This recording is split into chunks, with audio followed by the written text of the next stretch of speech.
நாளைக்கு தியேட்டர்ஸில் படையப்பா ரீ-ரிலீஸ் ஆகுது. இதோட சேர்ந்து கார்த்தியோட வாவாத்தியார், பாலகிருஷ்ணாவோட அகந்தா 2ன்னு மொத்தமாக 3 படங்கள் வரப்போகுது. இதற்கான அட்வான்ஸ் புக்கிங் ஸ்டேட்டஸை இப்போ நம்ம பார்த்துடலாம். படையப்பா படத்துக்கு 138 ஷோஸ் ஷெடியூல் பண்ணியிருக்காங்க. அதில் 61 ஷோஸ் ஃபாஸ்ட் ஃபில்லிங்லையும் 6 ஷோக்கள் ஷோல்ட் அவுட்டும் ஆயிருக்கு. இது ஒரு சூப்பரான அட்வான்ஸ் புக்கிங் தான் நான் சொல்லுவேன். தனி சினிமாவிலே பிக் பெர்ஃபார்மன்ஸ் பண்ண படம் தான் கில்லி. டே 1ல் சென்னை ரீஜனில் 263 ஷோக்கள் ஷெடியூல் பண்ணியிருந்தாங்க. இந்த கில்லி ரெக்கார்டை படையப்பா பிரேக் பண்ணுமான்னு வெயிட் பண்ணி பார்ப்போம். நேற்று படையப்பா ட்ரெய்லர் வந்தது.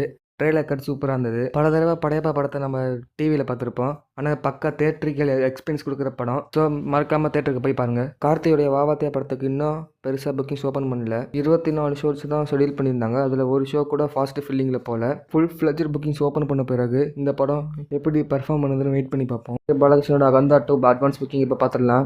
4 ஷோக்கள் ஷெடியூல் பண்ணியிருக்காங்க. ஒரு ஷோ கூட ஃபாஸ்ட் ஃபில்லிங்கில் போல. இந்த 3 படங்களுக்கு எந்த மாதிரியான புக்கிங்ஸ் வரப்போகுதுன்னு வெயிட் பண்ணி பார்ப்போம். 3 படங்களுக்கு நீங்கள் எந்த படத்துக்கு தேட்டருக்கு போவீங்கன்னு கீழே கமெண்ட்டில் சொல்லுங்கள். நான் சொன்ன இன்ஃபர்மேஷன் உங்களுக்கு ஓகேவா இருந்தால் ஷேர் பண்ணி சப்ஸ்கிரைப் பண்ணிக்கோங்க.